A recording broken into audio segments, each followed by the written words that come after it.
유럽에서 유대인들은 오랫동안 놀림의 대상이 되었습니다. 그 중에서 대표적인 놀림거리가 이 굽은 코였습니다.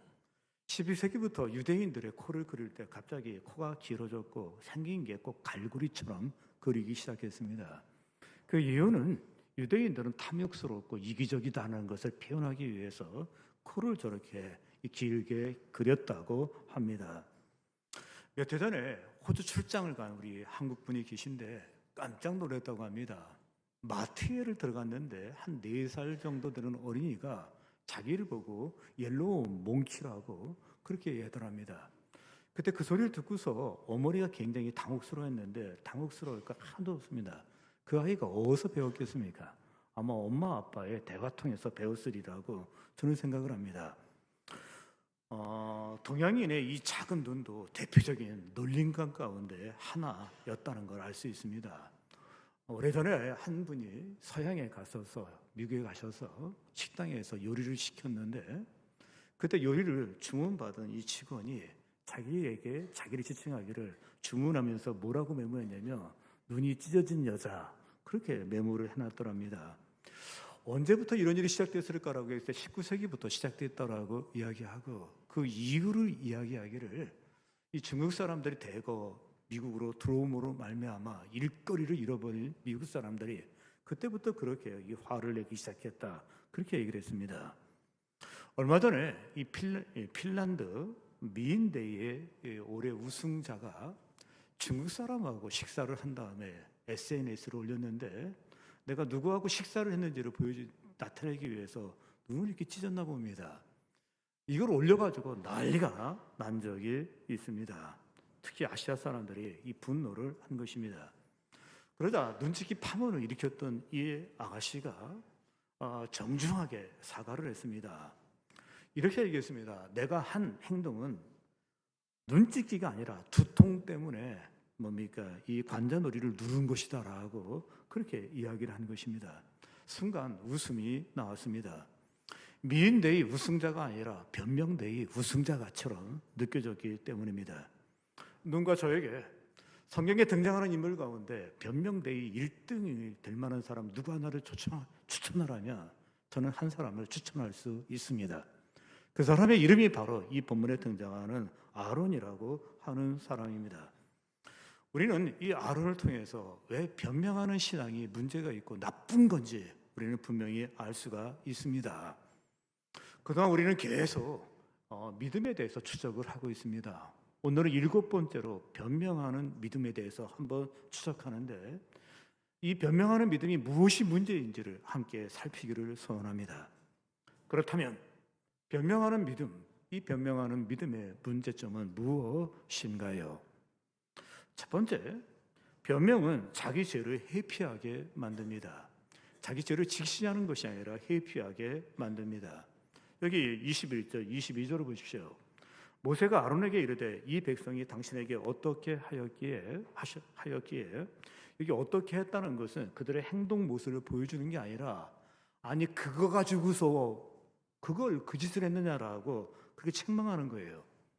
오히려 거기에 노련한 아론을 책망하고 있다라고 생각하시면 됩니다.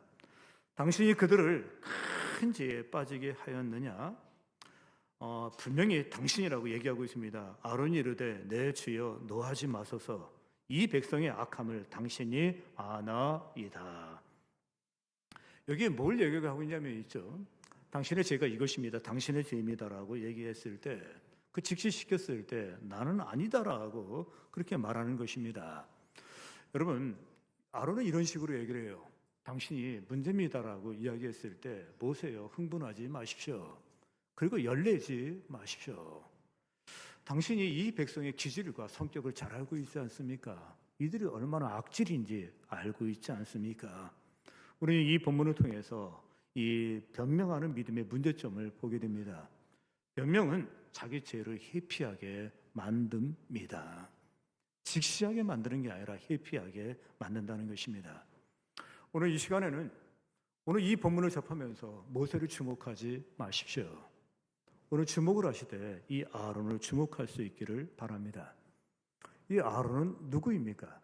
우리는 아론에 대해서 분명히 알 수 있는 것이 많이 있는데 바로 왕이 히브리인들이 아들을 낳으면 무조건 죽이라고 그렇게 명령을 내리게 됩니다.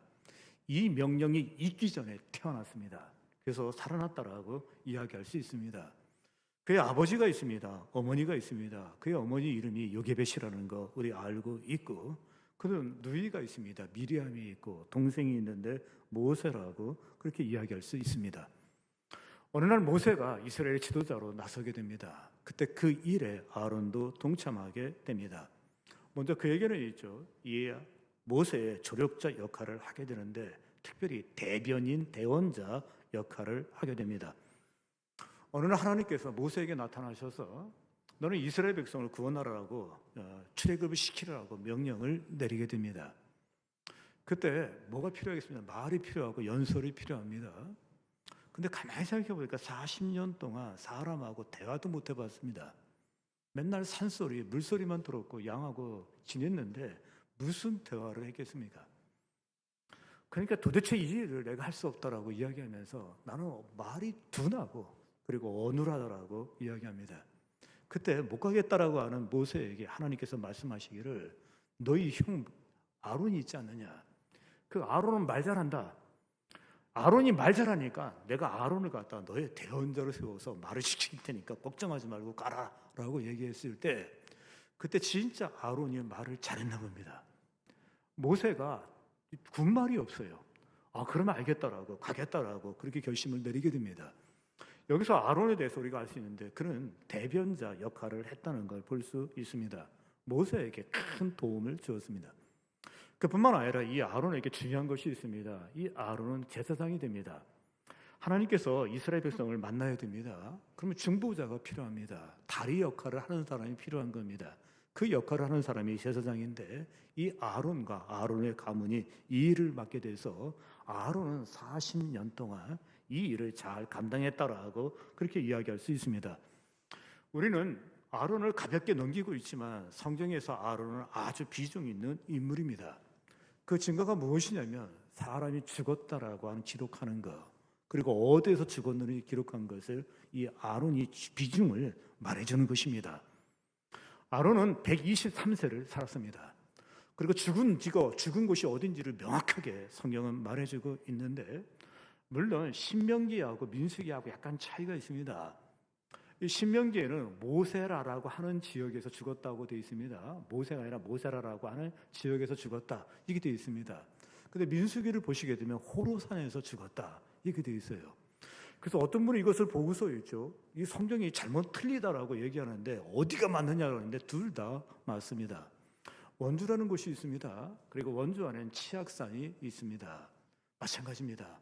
어떤 사람은 신명기는 뭐라고 하면 원주에서 죽었다라고 기록한 것이고 그리고 이 민수기에서는 치악산에서 죽었다라고 기록한 것처럼 한 지역을 그냥 그렇게 표현했다라고 말할 수 있습니다. 그러면 그가 죽은 곳을 명확하게 기록한 이유는 뭐겠습니까? 그 이유는 간단합니다. 이 사람이 비중이 있는 인물이라는 걸 보여주고 있는 것입니다. 오늘 모세는 그의 형 아론을 추궁합니다. 금송아지를 왜 만들었느냐라고 추궁하고 있는 겁니다. 어떻게 처신했길래 이 백성도 이렇게 하나님 앞을 거역하는 일을 했느냐라고 계속 책망하고 있는 걸 보게 됩니다. 모세의 진노는 하나님의 진노입니다. 그리고 하나님께서 진노하셨다라고 해도 틀리지 않습니다. 그러자 아론이 변명을 합니다. 화내지 마십시오. 화내지 마십시오. 왜 이렇게 열을 내고 계십니까? 라고 이야기합니다. 진정하시라고 얘기한 다음에 이렇게 얘기했습니다. 이 백성이 악함을 당신도 겪어보지 않았느냐라고 그렇게 얘기하고 있습니다. 여기서 아론이 하고 싶은 얘기는 간단합니다. 이거 불가항력적이라는 거예요. 이 단체로 떼거리로 덤벼들고 그리고 항의하고 소리를 높이고 공격을 하는데 난들 어떻게 하겠냐는 거예요. 빌라도와 마찬가지로 이렇게 단체로 덤벼드는 데는 방법이 없었다라고 그렇게 말을 하고 있는 것입니다. 근데 여러분이 있죠. 어쩔 수 없었네라고 하지만 그러나 자세히 보시면 이것도 변명이라는 걸 알 수 있습니다. 사실 아론은 이들이 이렇게 나왔을 때 적극적으로 제어하지 않습니다.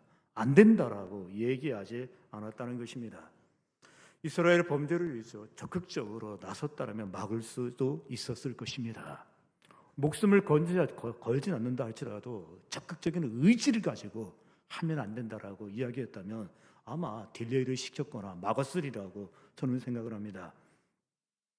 그런데 그냥 너무 쉽게 있죠. 그냥 그대로 수용하는 것을 볼 수 있습니다. 사실 여러분이 성경을 꼼꼼히 읽어보시게 되면 이 모든 것 다 아론이 한 것을 볼 수 있습니다. 먼저 금을 모으라고 한 사람이 아론이 이렇게 되어 있죠. 아론이 모았습니다.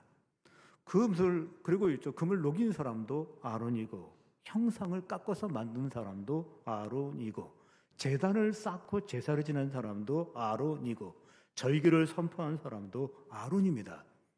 모두가 아론이 있죠. 하라라고 하면서 있죠. 지시하고 구체적으로 이야기한 걸 볼 수 있습니다. 가끔 정치인이거나 사회생활하는 가운데 변명을 통해서 위기를 극복하는 사람들을 볼 수 있습니다. 그러나 우리가 하나님 앞에서 신앙생활하고 믿음 생활할 때 변명은 아주 치명적입니다. 영적으로 아주 나쁩니다. 그 이유는 자기 죄로부터 회피되기 때문입니다. 오늘 이 예배당에 오신 사랑하는 성도 여러분, 우리는 신앙생활하면서 순간순간 갈림길에 서게 됩니다. 그 갈림길은 이런 갈림길입니다. 내가 변할 것인가, 변명할 것인가. 우리는 늘 이렇게 살고 이렇게 생활하고 있습니다.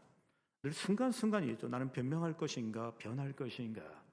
근데 이 변화를 이렇게 선택하기엔 너무 힘들어요. 그리고 너무 힘들어요. 근데 변명은 너무 좋아요. 입으로 때워서 있죠. 모든 것을 다 해결할 수 있기 때문에 수많은 사람들이 변화를 선택하지 않고 변명을 선택하는 것을 볼 수 있습니다. 사람은 실수합니다. 그리고 넘어지기도 합니다. 그때 중요한 것은 무엇입니까? 이후의 태도라고 이야기할 수 있습니다. 그때 변화를 선택할 것인가, 변명을 선택할 것인가, 그것을 우리 하나님께서 보십니다. 그리고 이때의 선택에 따라서 당신의 신앙의 질이 결정될 것입니다. 모양도 결정될 것입니다. 신앙의 깊이도 결정될 것이고, 그리고 신앙의 크기도 분명하게 결정될 것입니다. 변화를 선택하느냐, 변명을 선택하느냐, 이 둘 중에 하나입니다. 그런데 너무나 많은 사람이, 아니 대부분의 사람이 변화를 선택하기보다는 변명을 선택합니다. 타락한 인간에게는 있죠. 이 자기 변명, 자기 보호, 어떤 자기 방어라고 하는 이 본능을 갖고 있습니다. 자기 합리화에 굉장히 능하다라고 이야기할 수 있습니다. 정말 능합니다. 가르쳐주지 않아도 있죠. 정말 우리는 어떤 논리를 갖고 오는지 정말 대단합니다. 혹시 알카포네를 여러분 아십니까? 맞습니다. 갱단의 두목입니다. 이 사람은 한동안 있죠. 이 어둠의 세계를 지배하고 있다가 체포됩니다. 그리고 법정에 서게 됩니다. 그리고 그 후에 감옥에 갑니다. 그런데 이 사람이 법정에 서게 되었을 때 그는 이렇게 이야기했다고 합니다. 저는 인생에서 가장 소중한 시절을 사람들에게 소소한 즐거움을 주는데 나는 썼습니다. 내 인생에 정말 황금 같은 시기를 사람들에게 소소한 즐거움을 주는데 썼습니다. 근데 나보고 죄졌다고 하는 게 말이 됩니까? 라고 이야기한 겁니다. 이분이 소소한 즐거움이라고 하는 것은 사람들에게 술을 줬다는 거예요. 그리고 마약도 필요한 사람에게 줬고, 또 뭐 줬습니까? 매춘도 줬고, 또 뭘 줬습니까? 더 나가서 있죠. 하여튼 유흥업소를 꽉 잡아가지고서 사람들에게 소소한 즐거움을 줬다. 인간이 이 즐거움이 없으면 무슨 재미로 살고 그게 뭐냐라고 얘기하는데 놀랍게도 있죠. 자기 철학을 이렇게 얘기했어요. 인간에게 소소한 젊음을 주기 위해서 젊었을 때 애쓴 사람을 왜 나이 들어갖고 잡아놓느냐라고 그렇게 항변을 한 것입니다. 그러나 여러분 다 알 것입니다. 자기 합리화라는 것. 예전에 뉴욕에 이 싱싱 교도소라고 있었다고 합니다. 죄수들 가운데 흉악범이 많이 들어온다라고 이야기합니다. 근데 거기서 교도관으로 일했던 사람이 이런 얘기를 했습니다. 거기에 흉악범이 수많은 사람이 들어왔는데 그들 가운데 정말 더 많은 사람들은 자기 죄를 합리화하기 위해서 어떤 책임을 전가하기 위해서 많은 시간과 정력을 쓰는 것을 봤다라고 그렇게 얘기를 합니다. 그러면서 얘기를 합니다. 금고를 털었습니다. 내가 왜 금고를 털 수밖에 없었는지 아느냐? 사람을 죽였습니다. 사람을 죽여놓고도 뭐라고 얘기인지 아십니까? 내가 왜 저 사람을 죽였는지 아느냐? 끊임없이 자기 행위의 정당성을 증명하기 위해서 시간과 정력을 썼다라고 그렇게 얘기합니다. 다 무엇입니까? 자기 합리화입니다. 심지어 하나님을 믿지 않고 신을 믿지 않는 사람들 가운데 자기 현실이 각박하고 고통스러우면 하나님이 살아계시면 왜 이런 일이 있느냐라고 했죠. 일평생 예배당에 한번 나온 적도 없고 어디 가본 적도 없고 또 하나님을 위해서 살아본 적도 없으면서 각박하고 힘든 일이 있게 되면 있죠. 그 하나님 탓하는 사람들 우리 주변에 보게 됩니다. 왠지 아십니까? 그렇게 해서라도 고통스러운 이 현실이 자기 책임과 관련이 없다는 걸 얘기하고 싶은 거예요. 그러면 여러분 왜 이렇게 명백한 사실에 대해서 책임을 직면하기를 거부합니까? 그 이유는 그게 고통스럽기 때문입니다. 그리고 아프기 때문입니다. 오늘 아론은 이 갈림길에 서 있습니다. 변화를 선택할 것인지 아니면은 변명을 선택할 것인지. 그럼에도 불구하고 그는 마지막까지 변화를 선택한 것이 아니라 변명을 선택하게 되었습니다. 명심하십시오. 변명을 선택하면 선택할수록 변화와 거리는 멀어질 것입니다. 변명을 선택하면 선택할수록 여러분의 신앙은 더욱더 굳어질 것입니다. 그리고 영적 유아기를 벗어나지 못할 것입니다. 주일 성수 이제 굉장히 중요한 시기에 왔습니다. 사랑하는 성도 여러분, 우리 주일 성수 이제 다시 한번 붙들어야 때가 왔는데 유대인들을 가리켜서 이야기하기를 그들은 처음에 안식일을 붙들었다라고 이야기합니다. 안식일을 지켰다라고 이야기합니다. 그런데 세월이 지난 다음에 그들이 깨달았습니다. 본인이 안식일을 붙들은 것이 아니라 안식일이 자신을 붙들었다는 것. 자신들이 안식일을 지킨 게 아니라 안식일이 자기 민족을 지켰다는 것을 그들이 깨닫게 된 거예요. 여러분 이제 주일 성수 너무 중요합니다. 아주 중요합니다.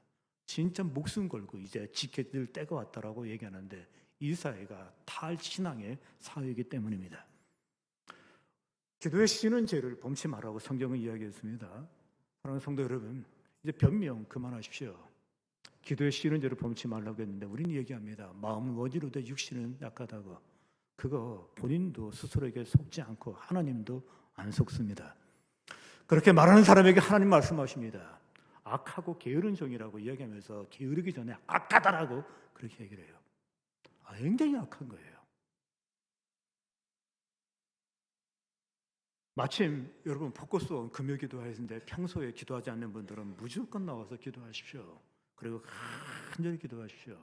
기도하지 않는 것은 죄입니다. 진정 신앙의 변화를 원하십니까? 신앙의 변화를 원하신다면 정직한 인정을 동반하십시오. 자기를 직시하시기 바랍니다. 다윗이 죄를 짓습니다. 그러나 그는 이렇게 고백합니다. 내가 여호와께 범죄하여 나이다. 그는 변명하지 아니하고 내가 여호와께 범죄하였다라고 고백을 합니다. 베드로를 보십시오. 베드로는 3번 부인했습니다. 그럼에도 불구하고 그는 이죠 닭이 울게 되었을 때 대성통곡을 합니다. 탕자가 아버지께 죄를 지었습니다. 내가 하늘의 아버지, 하늘 아버지와 하늘께 하늘에 죄를 지었다라고 고백합니다. 세리가 있습니다. 나를 불쌍히 여겨 주옵소서. 십자가의 강도가 있습니다. 우리는 우리의 죄값을 달게 받는다라고 그렇게 이야기하고 있습니다. 그들에게 변명이 없습니다. 그들에게 하나님께서 기회를 주십니다. 변화의 기회를 주십니다. 은혜를 주십니다. 놀랍게도 있죠. 그 변명하지 않냐고 인정하게 되었을 때 은혜를 주신 걸 볼 수 있습니다. 오늘 이 자리에 오신 사랑하는 성도 여러분 명심하십시오. 변명은 순간적으로 마음을 편하게 할 수 있습니다. 그러나 신앙의 내일을 무너뜨릴 것입니다. 완전히 무너뜨릴 것입니다. 그러나 회개는 오늘 마음을 불편하게 합니다. 그리고 아프게 할 수 있습니다. 그러나 아프지만 그 회개가 여러분의 미래를 만드는 거 기억하시기 바랍니다. 새로운 기회를 만들어 줄 것입니다. 잠언 28장 13절에 이런 말씀이 나옵니다. 자기의 죄를 숨기는 자는 형통하지 못하나 죄를 자복하고 버리는 자는 불쌍히 여김을 받으리라. 만일 우리가 우리 죄를 자백하며 저는 미쁘시고 의로우사 우리 죄를 사하시며 우리를 모든 불의에서 깨끗하게 하실 것이요. 변명하는 믿음의 문제는 무엇입니까? 변명은 자기 죄를 회피하게 만듭니다. 두 번째, 변명하는 믿음은 무엇이 문제입니까? 변명은 다른 사람을 비난하게 합니다. 왜요? 변명은 책임 전가를 꼭 갖고 와야 돼요. 누구 탓으로 돌려야 돼요. 여기 23절 보십시오. 그들이 내게 말하기를 바울은 아론 당신 얘기를 했습니다. 근데 자꾸 말을 바꿔요. 그들이 뭡니까? 이스라엘 백성을 이야기합니다. 내게 말하기를 우리를 위하여 우리를 인도할 신을 만들라. 다 그들 때문이라는 겁니다. 이 모세 곧 우리를 애굽 땅으로 인도해 낸 사람은 어찌 되었는지 알 수 없노라 하기에 그런데 그들이라는 단어를 써가지고 이들이 문제 있다는 거예요. 이들이 악질이라고 이야기합니다. 그리고 이 모세가 있습니다. 모세도 문제라는 거예요. 이 사람 때문에 백성이 두려워하고 불안에 떠는 가운데 이런 사단이 일어났다라고 말하고 있는 것입니다. 출애굽기를 보시게 되면 전반부 후반부로 나누게 되는데 1장부터 18장을 전반부다라고 이야기합니다. 이렇게 보시면 홍해를 건너면 이스라엘 백성이 출애굽의 애굽에서부터 시내산 미창까지 오는 거, 이게 전반부예요. 그 다음에 시내산 와가지고서 미창부터 시작해서 40장까지가 계속 후반부라고 얘기할 수 있는데 그때 이 후반부에 32장이 등장하는 거예요. 이 후반부에는 주로 뭐냐면 율법을 숙지하고 율법의 교육의 기간이라고 이야기할 수 있는데 그때 십계명을 받기 위해서 시내산에 올라가게 됩니다. 이스라엘 백성이 출애굽을 한 다음에 시내산 미창까지 오는데 45일 걸렸습니다. 그러니까 신속하게 온 거예요. 열심히 왔다라고 이야기할 수 있습니다. 근데 그곳에서 모세가 드디어 산에 올라가서 뭘 받으러 갔냐면 십계명을 받으러 가게 되었을 때 40일 안 왔어요. 안 보이는 겁니다. 유일한 지도자입니다. 그리고 절대 신뢰를 받습니다. 한마디로 얘기해서 모세가 없으면 우리 죽는다는 생각을 갖고 있는 사람들이 이들입니다. 40일 동안 보이지가 않는 거예요. 이때 어떻게 됩니까? 이들이 두려워하는 거 자연스럽다고 생각을 합니다. 이때 실종 신고를 해야 되는지 아니면 가출 신고를 해야 되는지 정말 헷갈리는 순간이었으리라고 저는 생각을 합니다. 백성들이 드디어 하나님 대신해서 하나님을 상징하는 걸 그 무엇을 만들자고 하다가 결국 나온 게 이 금송아지라고 이야기할 수 있습니다.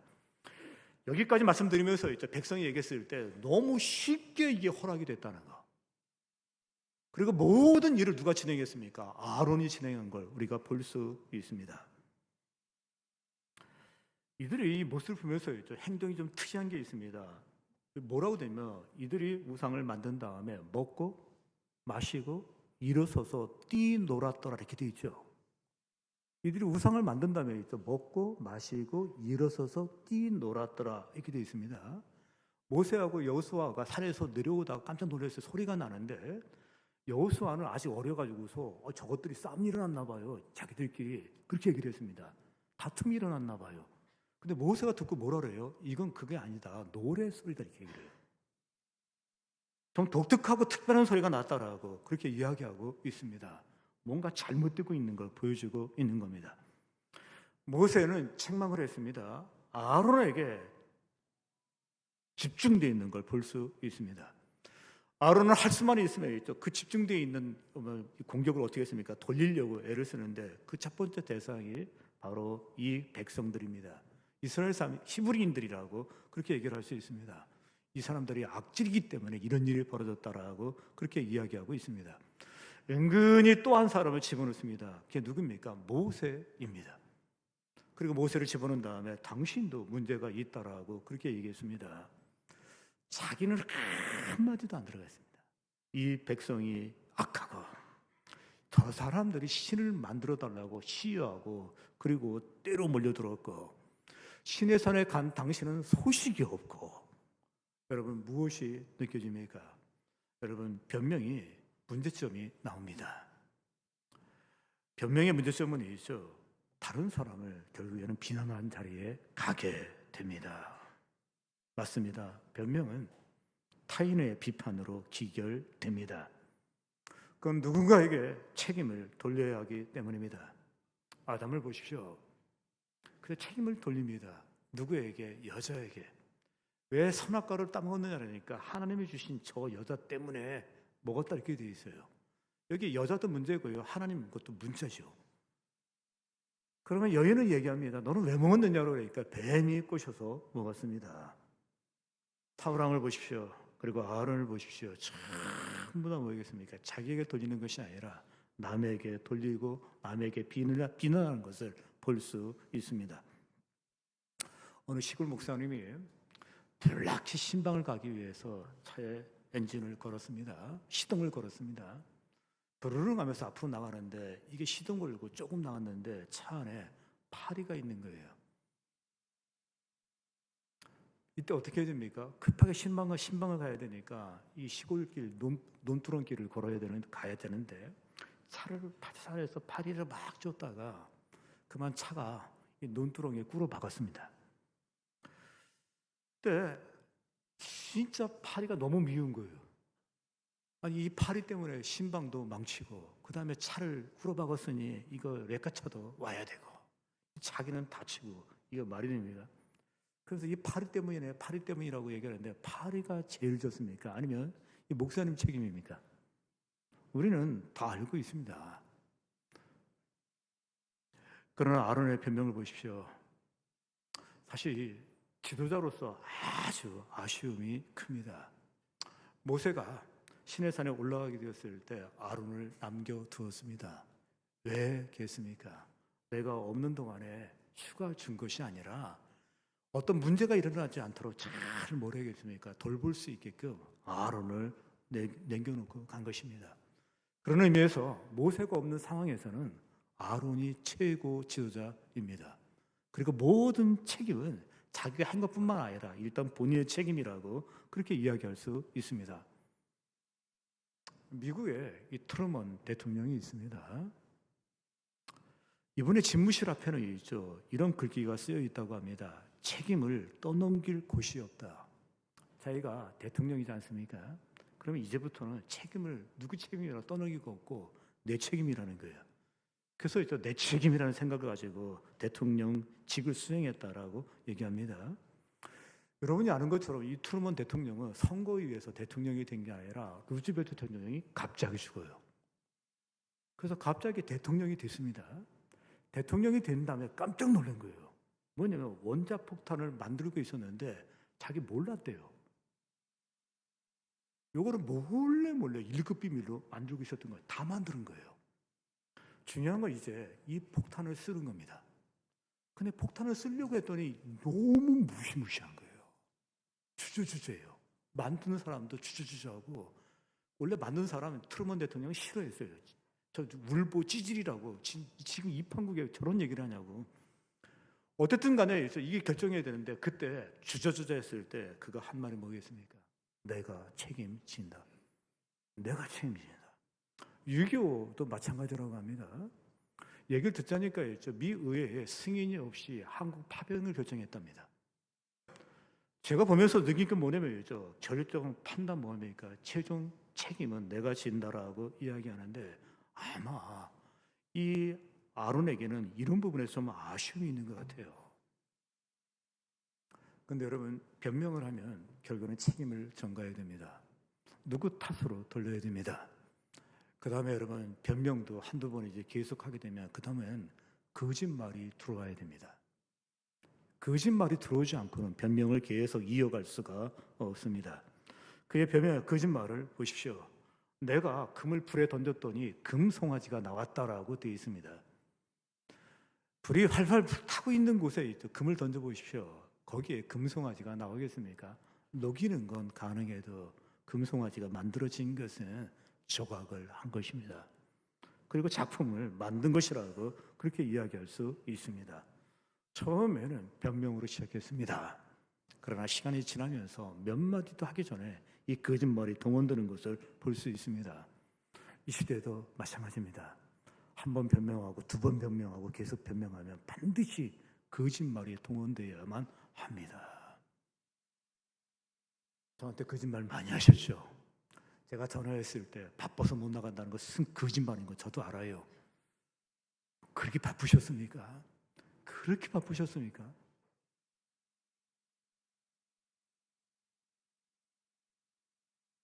근데 거짓말을 한 번 하면 있죠. 거짓말은 또 다른 거짓말을 갖고 와야 됩니다. 거짓말을 했기 때문에 또 다른 거짓말을 갖고 와야 되는 것입니다. 얼마 전에 이렇게 오래된 영상을 유튜브로 보는데 1996년도 MBC 뉴스가 나오는 거예요. 제가 30년 만에 처음으로 MBC 뉴스를 봤습니다. MBC 뉴스가 나와가지고서 있죠. 쫙쫙쫙 들어가는 거예요. 그게 왜 나왔냐면은 그때 무장 공비가 강릉에 왔다가 그 잠수함이 자투되는 바람에 그때 많은 이 간첩들이 무장 공비들이 산으로 도망친 거예요. 그래서 국가가 난리 났던 기억이 있습니다. 뿐만 아니라 그때가 제가 개척하고 얼마 안 됐기 때문에 그때를 생생하게 기억하고 있습니다. 근데 그 영상을 이렇게 보면서 옛날 일이 하나 생각이 나요. 그 영상이 뭐냐면 그때 그 시기에 군에서 무슨 발표를 했냐면 탈영병이 있다는 얘기를 제가 듣게 됐어요. 근데 탈영병이 그때 탈영이 있었는데 왜 탈영이 벌어지게 됐냐면은 뭐 진돗개 원투하면서 비상을 걸었지만 계속 그 새를 가실 수는 없잖아요. 산속에 공비가 숨었는데 방법이 없지 않습니까? 이 강원도 사람들은 물고기를 잡아야 돼요. 근데 물고기를 잡게 되면 어떤 일이 벌어집니까? 그 배 타고 도망갈 수도 있잖아요. 또 강원도 사람들은 송이를 따야 돼요. 송이 못 따게 해서 계속 막을 수도 없고 더 심각한 거는 있죠. 추석이 온 거예요. 성묘를 하겠다고 사람들이 산에 들어갈 수밖에 없는 상황이다 보니까 비상은 비상이고 또 뭐 합니까? 또 일상은 일상으로 돌아간 것 같아요. 그때 병사 하나가 쌀이 작업을 간 거예요. 쌀 작업은 뭐냐면 겨울에 눈 썰고 뭐 쓸으라고 빗자루 만드는 작업을 갖다 쌀이 작업이라고 그래요. 그거를 옛날에 했던 기억 저도 있습니다. 그 작업에 나갔다는 겁니다. 근데 한 병사가 탈영을 했다고 그때. 근데 이게 잘못된 거예요. 탈영을 하려면 탈영의 이유가 있어야 되잖아요. 근데 이 병사는 대한민국의 멀쩡한 대학을 2학년 마치고 진짜 멀쩡한 집에서 멀쩡하게 군대를 가지고 갔던 그런 병사였습니다. 그러면 탈영의 이유가 있어야 되는데 이유가 뭐로 나왔냐면은 이 병사는 조사하는 가운데 편지가 있는데 여자친구의 편지가 있었던 거예요. 그거 하나 가지고서 뭐냐면 여자 관계가 복잡하다라고 나온 거예요. 첫 번째도 잘못됐고요. 두 번째도 잘못된 거예요. 그런 후에 이상한 일이 벌어진 겁니다. 뭐가 벌어졌냐면 공비를 다 잡았어요. 공비를 잡은 게 방송에 나온 거예요. 그런데 이 탈영한 병사의 2살 많은 누나가 24살입니다. 이 누나가 방송을 보다 넘어질 뻔했어요. 자기 동생에게 선물한 시계를 이 무장 공비가 찾고 있는 거예요. 아마 일상으로 돌아가면서 병사들이 쌀 작업을 했던 그 산에 공비가 있는 거예요. 그럼 제가 보기에는 무장을 시켜서 내보냈어야 했는데 무장도 안 시켜서 내보낸 것 같아요. 죽었어요. 근데 무장 공비를 급한 게 뭐입니까? 옷도 급하고 또 이 시계도 급한 거예요. 그래서 잡아서 받는 이거였는데 이 동생이 그걸 보고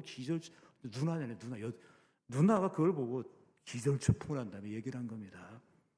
그 가만히 보면서 생각했냐면 그렇구나. 하나 거짓말을 하게 되고 또 하나의 문제가 생기게 되면 다음번 그 문제를 덮기 위해서 또 그러는데 옛날에도 그렇고 지금도 그렇고 앞으로도 그럴 거예요.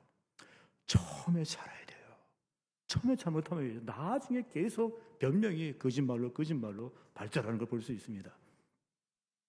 사랑하는 성도 여러분, 변명은 내 죄를 가볍게 보게 할 수는 있지만 하나님과의 거리를 멀게 합니다.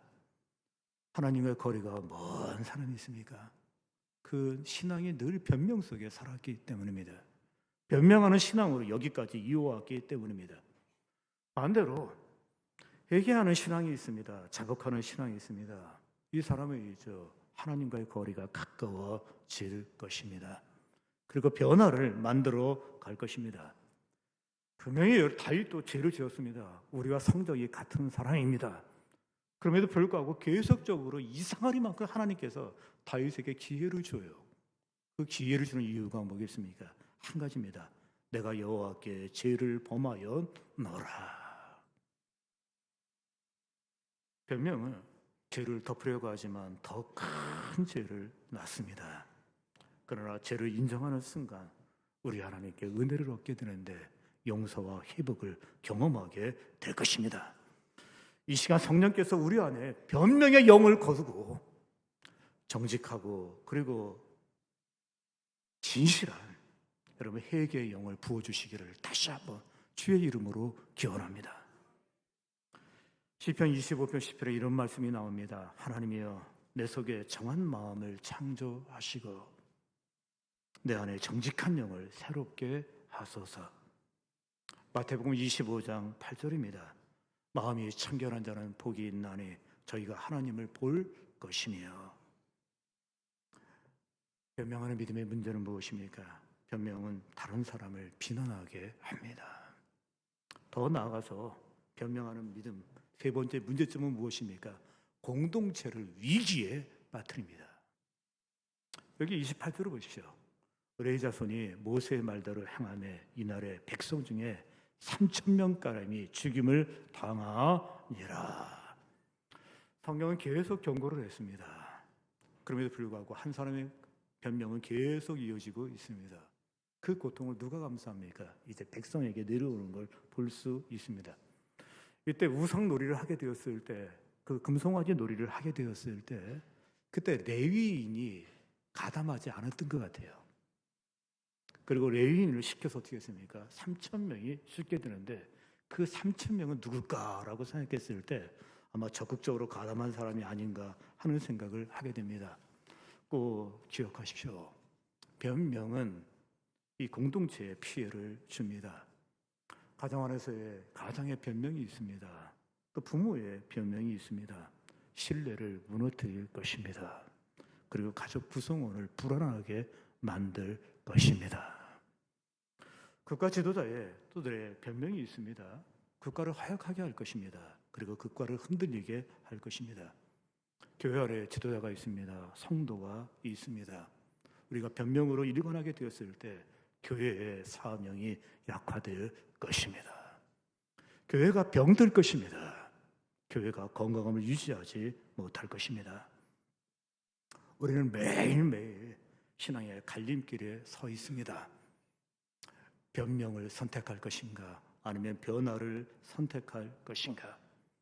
바라기는 성령께서 여러분의 심령 속에 강력하게 역사함으로 말미암아 변명을 선택하는 것이 아니라 변화를 선택할 수 있는 우리 하나님께 모든 성도님 되시길 다시 한번 주의 이름으로 기원합니다. 기도하겠습니다.